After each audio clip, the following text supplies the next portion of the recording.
Podcast, and it's the final part of our 2025-26 Girls on Tour series.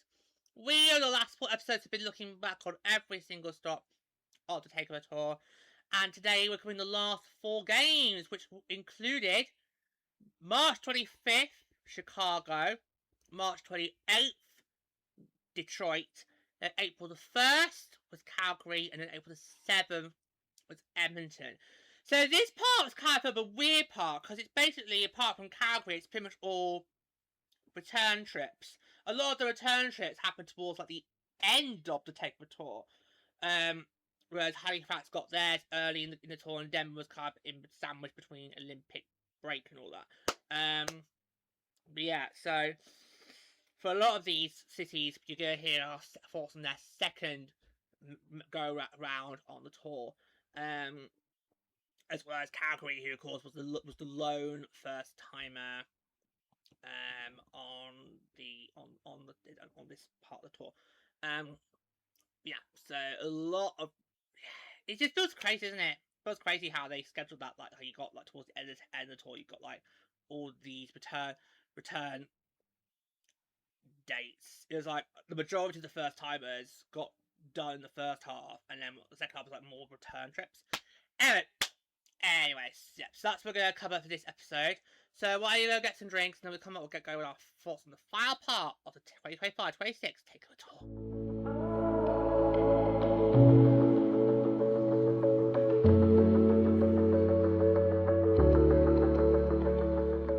Stop 13, Chicago, March 25th. This was 1 week after we got back from the Minneapolis, by the way, guys. It was, yeah. It's crazy, isn't it? When we got back from Minneapolis, there was like 3 Takeover Tour games in a row. So you had Winnipeg, Chicago, and then Detroit. Yeah. Now I kind of felt the crowd, the tennis was a bit better in terms of crowd levels, maybe? Not really. Okay. I mean, they got 10,006 on their second go, so a little bit higher, but it's kind of similar to what Raleigh had last year, because Raleigh just about hit the 10,000 mark last year. But yeah, but when you combine both of Chicago's attendances together, I'm sorry, it's going to the camera! Oh no! You know it's bad when all those goes to the camera. I'm sorry, Chicago, but both of your attendances all equals a F. And was a low F. You've got it so bad for Chicago, just like I got it in for Vegas. Yeah, but you've got an obvious reason, George, where he could just say it's just conference rivalries. Fair dues. Yeah. So it was Sirens at Torrent. God, this rivalry is so thrilling, and that's twice I've seen on the Takeover Tour.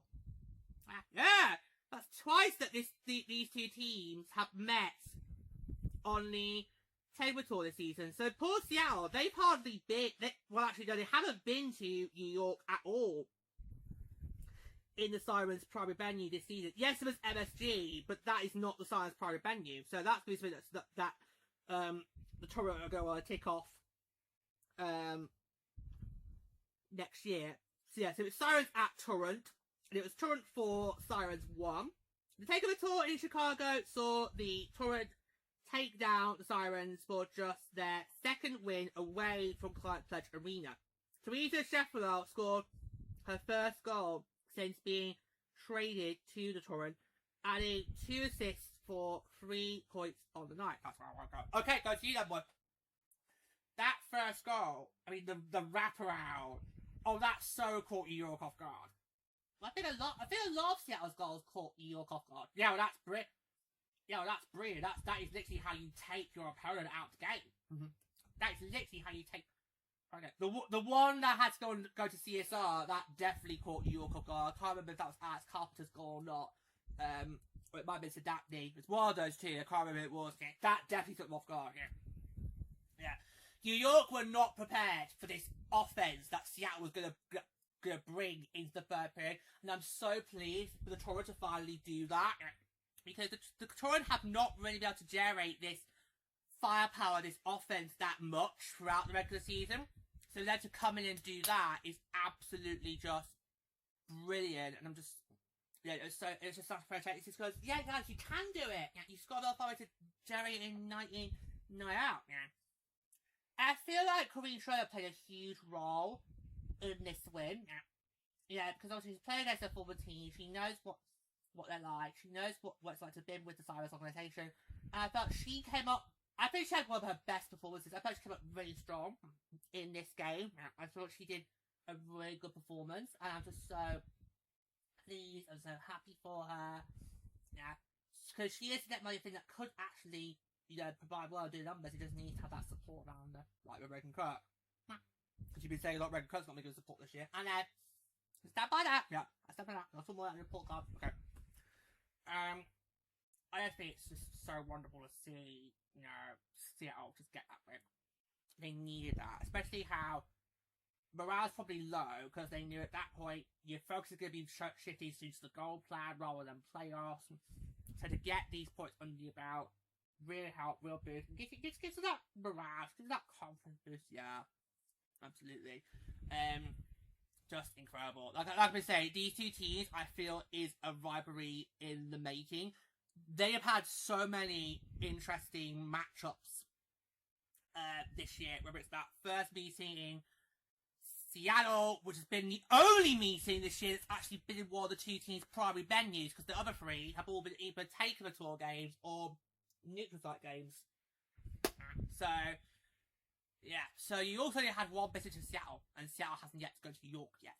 Properly go to York yet, because obviously LSG doesn't count. That was a neutral site game. It doesn't count. Just like how it does not count as a Takeover Tour game. But we'll move on. Yeah, so really impressed. Chicago, though, I just still feel, unlike my beloved companion here, I actually would be open-minded to Chicago getting another go to try and redeem themselves on the Takeover Tour.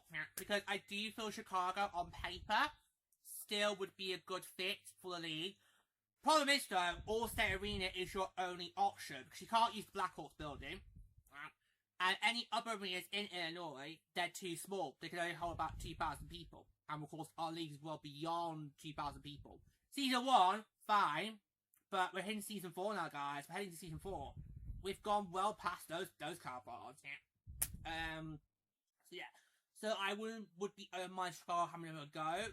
But we'll see. We'll see what happens. We'll see what the league wants to do. But I just feel like this game as a whole was just incredible to watch from start to finish. And I'm just absolutely pleased with the results out there. Just a great win for those guys in a game that they really need to have.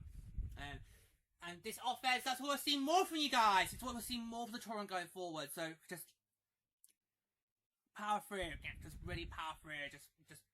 That was incredible. That first period is kind of a period you would normally see from our Frost. Yeah, so really great to see Seattle really come alive there and show us what they can do. And we'll see if this will happen next season. So thrilling game, absolute thrilling game. Toronto 4, Sirens 1.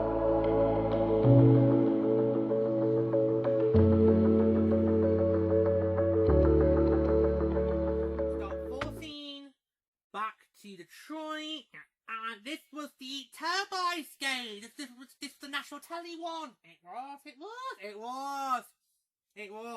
So it was Sirens at Victoire, and this was the first national Turbines game for the PWHL.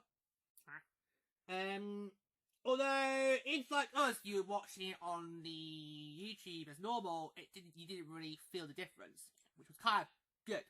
Because in previous years, whenever I've had to watch a HL game on a national telly broadcast, I can see a great big whopping difference in terms of standards. So I'm really glad we still had our broadcasting team as normal, rather than a broadcasting team from Scripps or Iowa, which was that was really good. Yeah. So this was a game I felt the size of the think, oh, we should have had this one. Yeah. We should have this one. So it's Big 12 3, Sirens 1. In front of 15,938, the PWHL Takeover Tour returned to Detroit, where the Victoire took down the Sirens on the back of 3 third-period goals, 2 of which came from Catherine Dubois, who remains red hot over the last 4 games. She really did. And I kind of felt when she got that first goal, that was it. The floodgates had one truly opened. Yeah.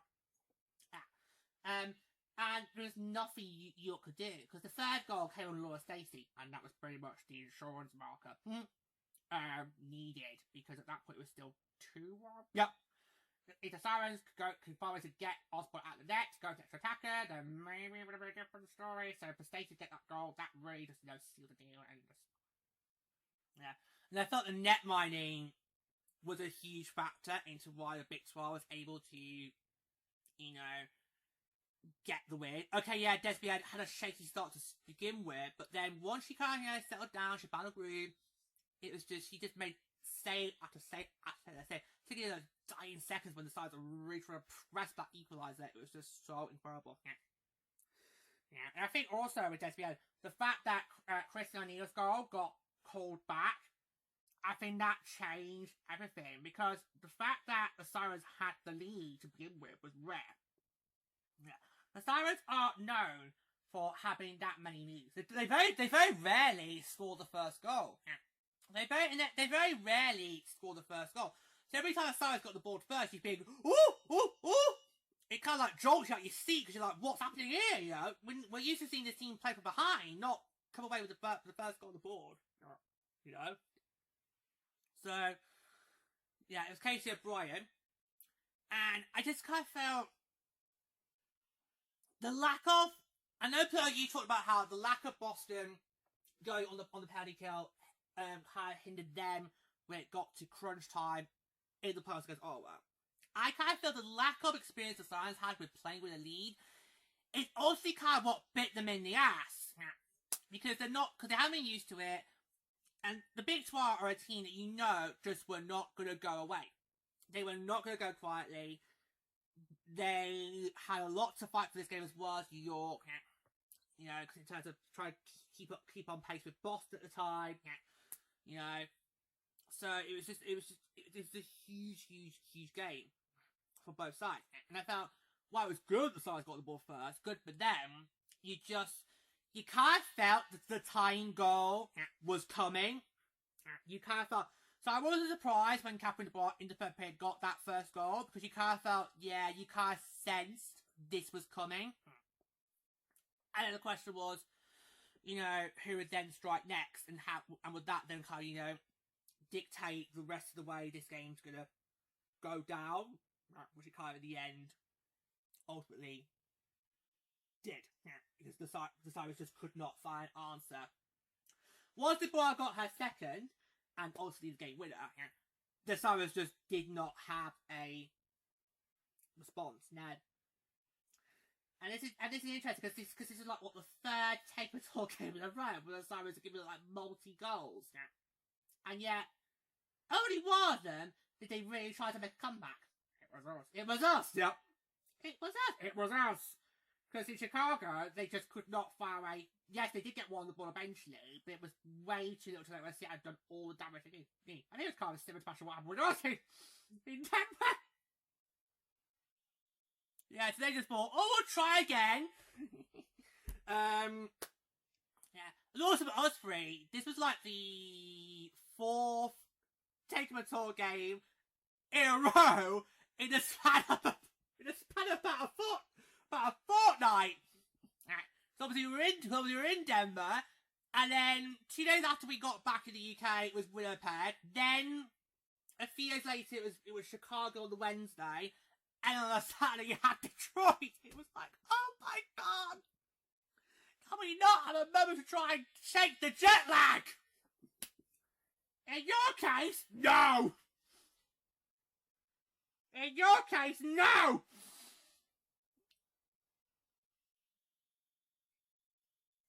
No, just don't go.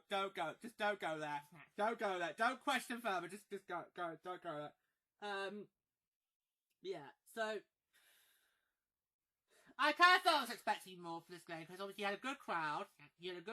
Yeah, redeeming themselves. Because I did say about how earlier I was like, oh, it's a bit low. Detroit only got about 9,000 when Vancouver and Boston came to down. Yeah. I think so because it was national telly. Oh, the buzz. Yeah. Could the buzz about this game being broadcast on national telly, did that make more people think, oh, let's go down there and really check it out? Yeah. Because it was only a few weeks later Detroit became the first to get confirmed as expansion team. So do we kind of think this game sealed the deal? Interesting. Interesting also was the announcement came, I think, as we were in Dublin. Yeah, we were at our gate, and the news dropped, which is a bit surprising because this was like early afternoon. We were flying into Naples from Dublin, but we were at our gate. It was kind of the last bit of news we got from the PHL before we were due to fly out. And we were all taken a bit surprised by that. And then I think during while we were in the States, that's when we got news about the World Cup then going to be on the national scene. So it's like, oh, right, okay, so you could sort of see movement on a potential telly deal now being in place. I'm not sure it's going to happen next season. It might be the year after that, might be in year 5, but you can start to see them really try to work towards it. But yeah, so maybe that, but I just kind of felt, There were moments where I kind of thought this feels like a bit of a lackluster game. I just want that bit more, I just want a bit more oomph out of it. I want you to give like you know, I don't want to quote those goals from last year. Go on, do it, George. You're gonna do it anyway. And I kind of felt the moments like where you should just give me more. You know, give me more.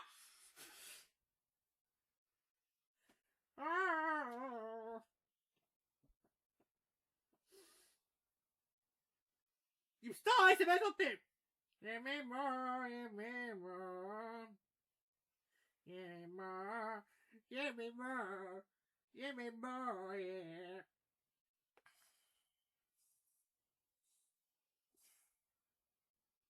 You know what? I actually would have preferred that to have stayed as their goal song than what we saw this year. Because I don't like Empire State of Mind because of the racial connotations in it. And I think this season was the first time I heard the racist version. I think in my childhood, which I'm quite surprised I've escaped this, because I can remember in my high school that teachers would play Payphone. Not Payphone. Poker Face, sorry, no, Payphone's clean. Payphone's clean. So I remember my high school would play Poker Face by Lady Gaga and Payphone. No, Payphone was the song, Maroon 5 song. What am I thinking? You're thinking your telephone. Oh! There we go. Why do you have Payphone telephone then, Yanks? Sorry, yeah. Payphone by Maroon 5, love that song, and Poker Face by Lady Gaga got played in my high school, and yet, at the time, I had no idea they were absolutely sweary. And I love Payphone. I do still listen to Payphone by Maroon 5, but I have to listen to the clean version because the swear version just takes me quite back. Like, ooh. Yeah, but somehow Empire State of Mind, we always got played the clean version. So I had no idea until this season that actually, it was quite foul. So I would have preferred to have had Britney being still played in Lost Their Goals on than that, because that would have been fun. Yeah, but then you would have had to have the... Yeah, but it still did it anyways. Yeah, so... Yeah, that did not die the goal song switch. Yeah. But no, I just kind of felt... Yeah, it just... Yeah, I mean, things kind of settled down after Kristen O'Neill's goal got taken back. And it was kind of like what we saw between Boston and Vancouver. Second period, you know, things were a bit quiet. But the difference between the two was the Boston-Vancouver game. You kind of felt there was still a bit of competitive edge going on here, even though things had kind of settled down. Yeah. Whereas this one, it was starting to feel like a bit of like a lackluster. And for those of us who were literally having to recover from jet lag, this was not the game you need to be lackluster. We need that energy boost. We need those booster shots. Yep. Oh yeah. Absolutely. Oh yeah. Oh yeah. Oh yeah. So, did you two, when the Big 12 took over the game, did you two feel there was any way back for New York, or did you think, oh god, they've blown it? They've blown it. I mean, when you go up against a team like Montreal, you really make sure you have a really good cushion in terms of goals, because this team does not make it easy for you. No. Desbian very rarely gives up more than 2 or 3 goals a game, guys. Yeah, so I wasn't surprised when the Big 12 took control, and I just knew there's no way you were going to come back. No way.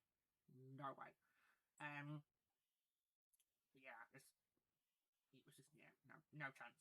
And Desbian really, I felt after Chris O'Neill's goal got disallowed, she kind of, tightened down and was able to finally get back into a groove. It's kind of like the first 20 minutes was kind of like shaking a bit, and then once that happened, it was like, right, this is it. I'm down back here, I'm ready to go. And was literally rock solid the rest of the way. Yeah, was rock solid the rest of the way. Kind of paired up to the other end with Osborne. Playing, 300 start now? For the season, maybe, was it? Or, give or take. Yeah.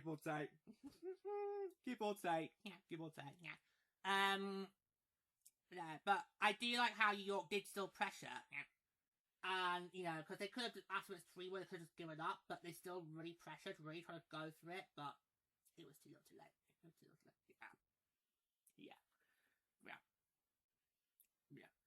So that's the final ever Takeover Tour game for Detroit. Yeah, final ever Takeover Tour game for Detroit, because Detroit is now an expansion team. But what a way for them to go out with a bang, as it was Big 12 3, Stars 1.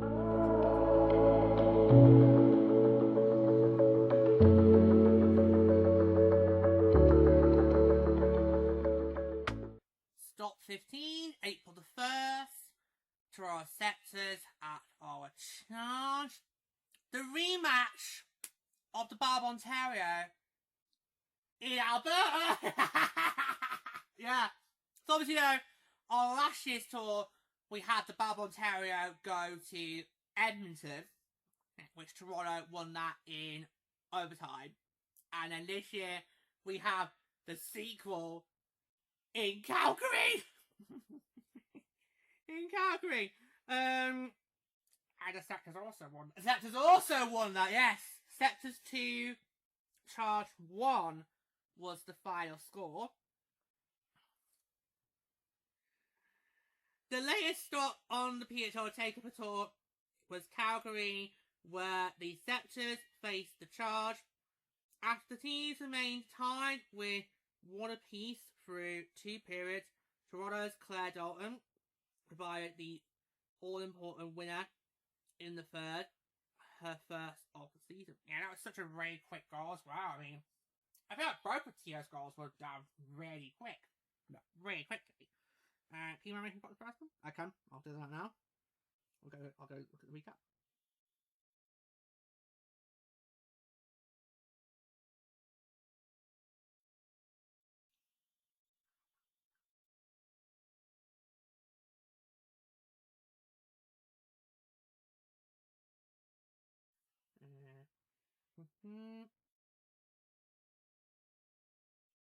It's Maggie Collins. Yeah, Maggie Collins. So a lot of depth scoring for Toronto there in that game. Yeah, that was a quick goal, but Aura Denbury responded quite late through, and then it kind of tied a bit. As expected, given how close these two teams were in the standings, and the final player spot was going to go toward these two teams. And this was the first of 3 meetings they're going to have in the month of April. It was, yeah. So, I was expecting a really tight, well-fought game. When we were watching it, I generally thought we were going to get overtime. Yeah. I mean, even when Tio retook the lead in the third period, I think like you boys kind of thinking, well, yes, this game, it doesn't feel like it should end in regulation, and that might have helped Tio maybe a little bit. I don't know. If the rest of the season still played out the way it did, I don't know. What about Aura more? Yeah. There would not been any doubt of their path. Oh, okay, fine. Fair dues. Bit my part to you a bit, if it did go to OT or not, because that would be one less regulation with Ottawa would have on the board. And remember, Tio had that tiebreaker. Yeah. So if Tio had won that last game of the season, they would have gone through because they had the tiebreaker over Ottawa, and it would have been like what happened with what we did to Boston last year. Yeah, I think what was interesting, is Ottawa's power play didn't really help them. Now, the Charge's power play has been quite a help for them this season, and yet it just didn't really click where it needed. And they had so many opportunities to really get the power play market in that game, and yet they just couldn't find a way to get it. And I think that's got to be credited to Tio. Yeah, because the Sexers, they're not known for their scoring offense this season. And the fact they were able to shut down Ottawa on the power play was brilliant. Well, special teams normally is a good for the team, but it's the power person normally good, not the other way around. Yeah, but yeah, that defense just shot Ottawa down, and they just Reagan Current. She brings. So this is her return to this is the first game back. So she did really well. So only let one goal. Yeah, I kind of felt Tia really did give us support this time. So I've criticised the section a lot, and I will do it on the report card. Yeah, late. I felt they haven't given us support of the season, so I felt this is one of the things where they actually did give us the support that she needed. Yeah.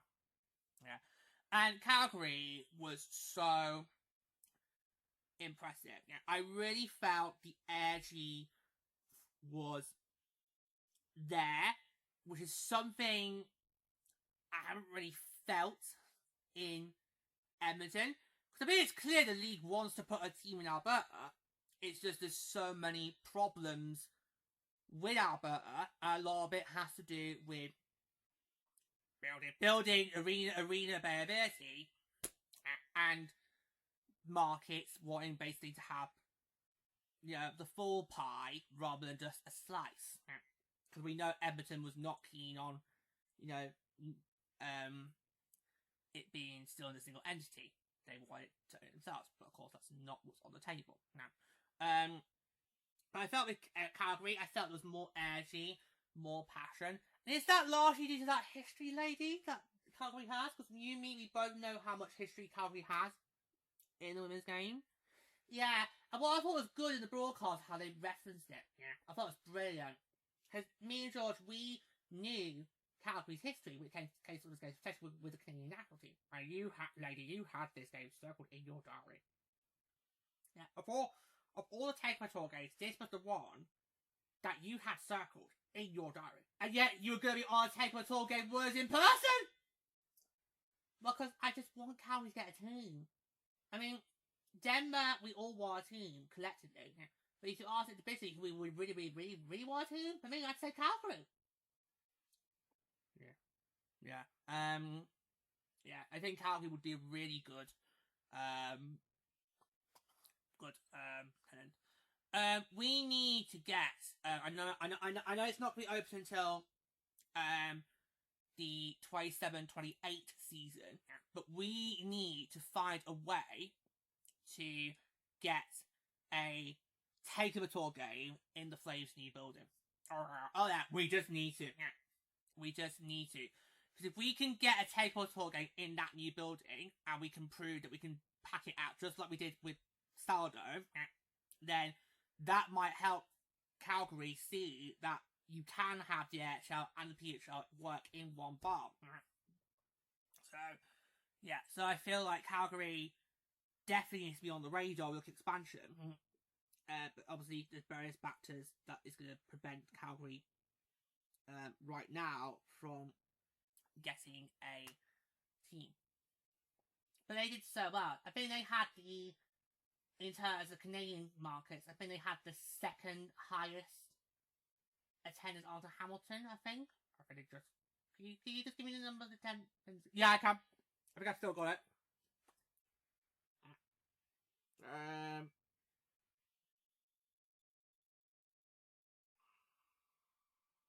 Bear me 2 seconds while I just see if I've still got it.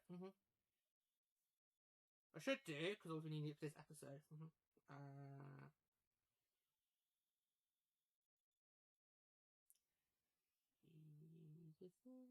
Yes, I still have it! Yeah, I still got that document. So Calgary recorded an attendance of 16,150, which actually beats Hamilton. And Hamilton got a team! Yeah, Hamilton, who we talked about earlier, got 16,012. So of the Canadian markets, Calgary gets the highest one. Wow. Yeah. But of course, there's other factors that prevented Calgary from being a candidate.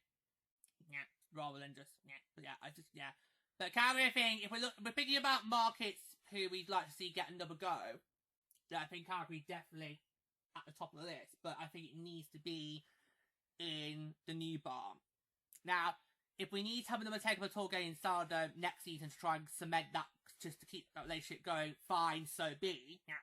But then, in either 27-28 or 28-29, you've got to put a Takeover Tour game in the Flames' new building to act as that test for,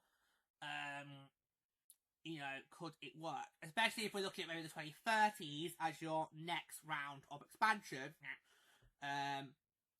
That's not confirmed, by the way. That's not confirmed, by the way. That's just our guess, because at least made it very, very clear the next expansion is not for a few years. Well, for me, next few years is the 2030s. So I think Calgary with the league really needs to keep a good work relationship, because Calgary could be a really good market that you put in.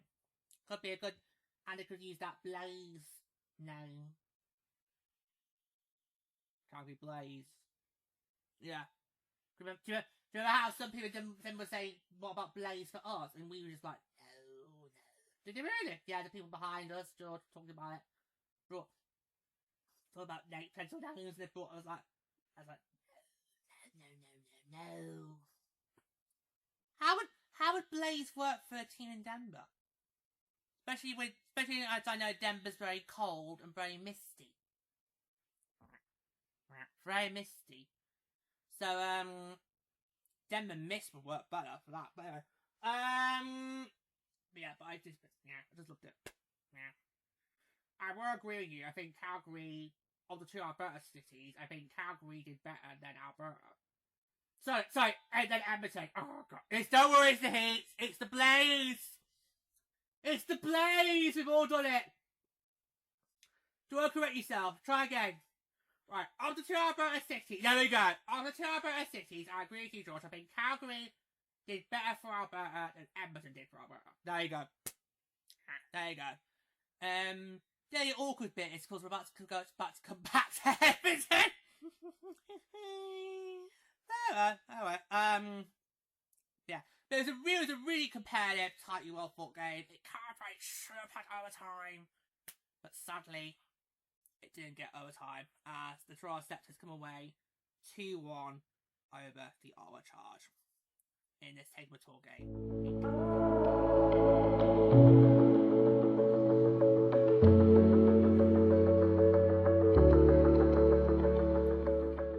Stop 16 back in Edmonton, and oh boy. Oh my God. If you were a Vancouver Golden Knights fan for that game, brutal. Yeah, brutal watch. And it was Fleet at Golden Knights, 5-1 for Boston. Just the Fleet reminded us why they were seen as that big cup contender, this season gone. Yeah, and it just I'll get straight into it, and then we can get your guys' thoughts. Okay, yeah. So in the final Takeover Tour game of the 2025-26 PWHL season, Boston dominated Vancouver and Edmonton, hanging 5 on the goal eyes. Jesse Eldridge gets 2 goals in the matchup. This basically was the Jesse Eldridge show. Let's just say, this was basically the Jesse Eldridge show. She basically saw a show, and I said that, you know, oh, Boston are really gonna miss her if they were to lose her. Yeah, but you said that throughout the expansion process. You didn't say what happened crazy. Well, I just kind of thought Eldridge was one of those big fish that you probably would want to sign, you know, if you expansion team, you know, to get a face of the franchise. But yeah. So anyway, I sort of called Eldridge leaving Boston in the off season. It's just I got it wrong. It was in free agency, not in expansion. But she made a huge impact towards that latter end. Yeah, because the trade happened while we were still in the States. Okay? It happened. It literally happened the second half of our trip. And we were all surprised by that. And yet, the fact she easily slid in to Boston so easy, and she managed to give Boston that extra boost that you kind of need if you want to really go for a full-on cut run. Yeah. But, you know, it was just incredible. And of course, it was the situation was she had one of her goals. It was initially she thought she scored, and then it got taken off, and then nope, she scores right back. Straight back, it's like, yeah, you're gonna take my goal with me, I'm gonna get it right back. I just felt Vancouver in this game had no response to Boston, and the fact that Emma's match man had to get pulled in the third period, and Kristen Campbell going in relief. First time in her career she's done that. First time in her career she's come in relief in a game. She never did it in any of her games with the Scepters. Nope. That's the first, but that was the first for her, yeah. But I bet it just showed how Vancouver just could well. Yeah, it was great that Subby Jakes did get that lone goal for the Golden Eyes in the third period, but I kind of felt by then it was basically tilted. Yeah, it was interesting how things kind of settled down, because when Boston got 2 quick ones for the second, their fourth and the fifth, the scoreboard hadn't even registered the fourth went on before the fifth went in. Yeah. That's how I felt aggressive Boston was being. Yeah. And, you know, this was a game where Boston, you know, okay, they just clinched their spot in the playoffs, but they still knew the job was not done. They still had a lot to play for on the line. And I just kind of felt, well, you could just see the intensity and the aggression that Boston's displaying. Interesting, given how they did not have their coach Chris Sparr with them on the rock now, because he was taking paternity leave, if we can call it that. Blue Town! Well, come on. He barely makes it to the birthplace chart. He takes 1 game off and then goes straight back at it. I know. We did have a conversation about how whether or not he should have basically took the rest of the season off and then come back for the World Cup playoffs, especially if he knew Boss was going to have home as advantage for the semi-final round at least. Yeah. At least, yeah. But really impressive to see Boston still be that aggressive, that intensity, because, you know, with Chris Paul not on the bench, you wouldn't blame the team for them, you know, taking a step backwards, but no, they even took up not from the beginning. It's just incredible. Yeah. And this stuff is the biggest margin that Boston's won in a Takeover Tour game. This is the first win regulation. First win regulation. Yeah. First win regulation.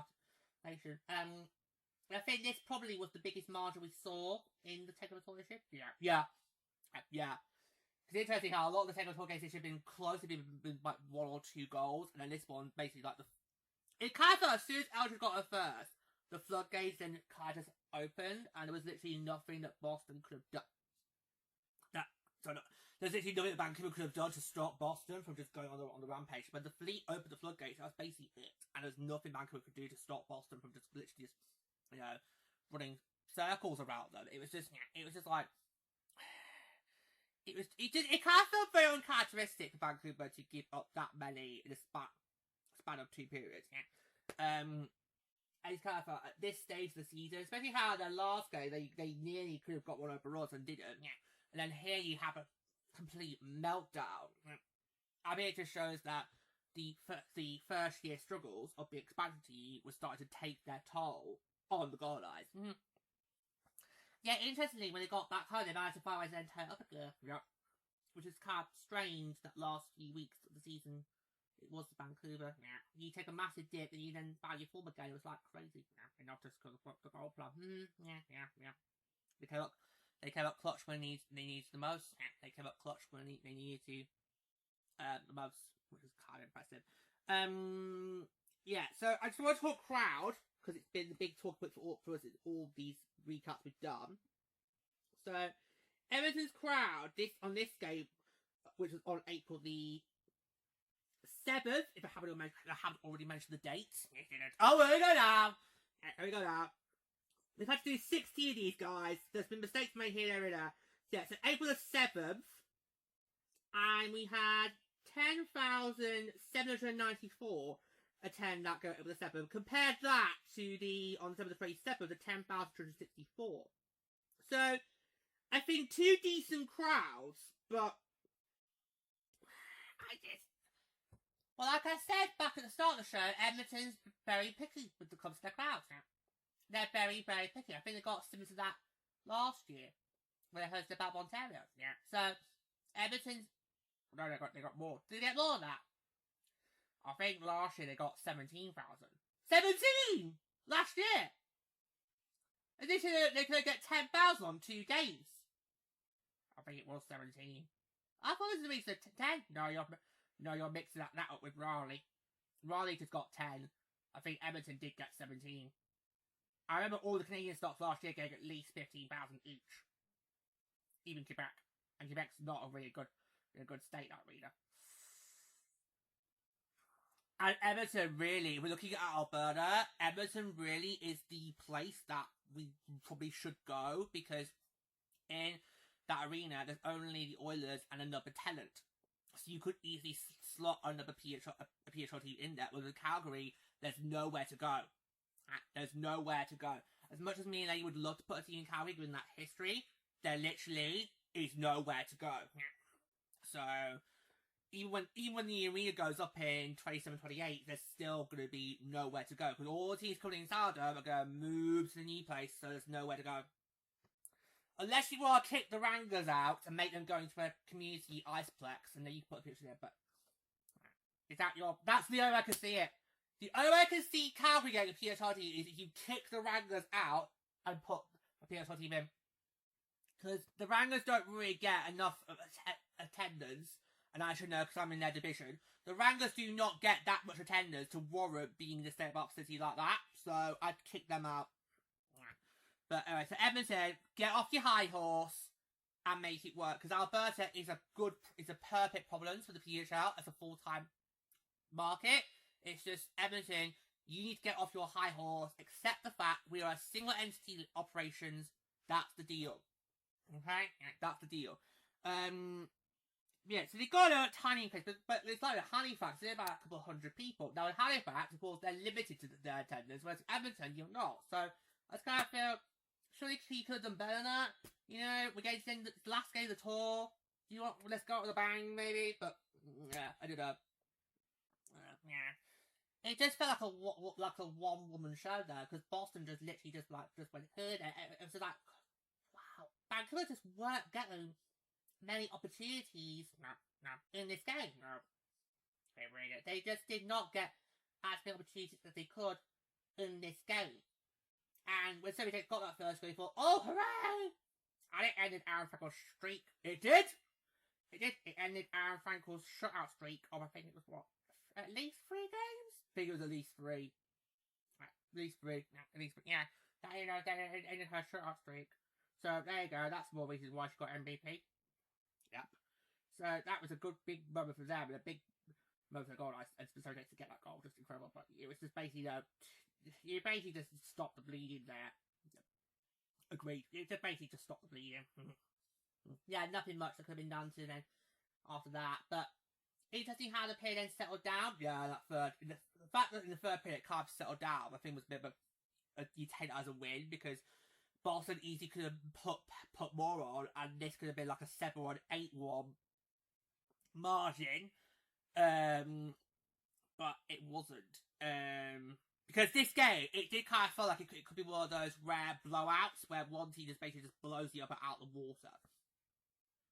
But luckily, as Lee said, things calmed down towards that third period. Not long after 78 got that goal, it then calmed down. Vancouver were able to shut down Boston's offense the rest of the game, but by that point, it was pretty much, too little, too late, sort of thing. Yeah.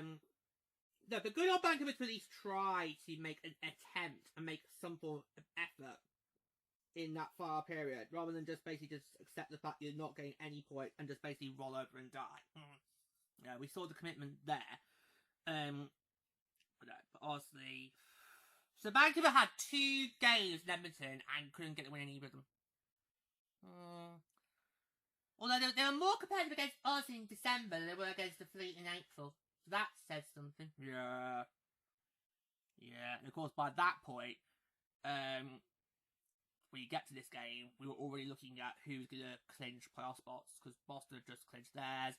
Montreal was also on the brink of clinching theirs, as were we. So things were really tightening up in that playoff race. Yeah, just about Vancouver didn't really show that much oomph in there. So it's kind of a bizarre way to end the tour, because we sort of went out of a bang, but it was more about one-sided affair than what could have been. Yeah. Yeah, as it was indeed Fleet 5, Golden Eyes 1 in Edmonton. And there you have it, guys, our 4th and final part of the series done and dusted. And I think it's worked a lot better than trying to do it as like one massive episode. At the time when we were recording all these segments, we had no idea that when in post-production we would put them all together, it was going to be 4 hours. We had no ideas. If we had done our original plan, which was to make it like last year, one single episode, then this year it would have been at least, when you add the intro and outro as well, it would have been 4 hours long. So no way could I do that to you guys. No way. That would not have been fair at all. So I feel like this has been a lot more better. So yeah, we'll see how it goes. Depending on how many stops we get for next season, we'll see if we want to stick to this format or do we want to go back to we did the 2024-25 Takeover Tour, which basically did one massive episode. So we'll see how it goes. But it's been great the last 4 episodes to basically go back over some wonderful memories for you guys. Okay, so that is going to conclude it for our look back on the 2025-26 Takeover Tour. Thank you for joining us for the last 4 episodes. Hopefully you've managed to be of some wonderful memories, because I know we have. And until next time, take care, don't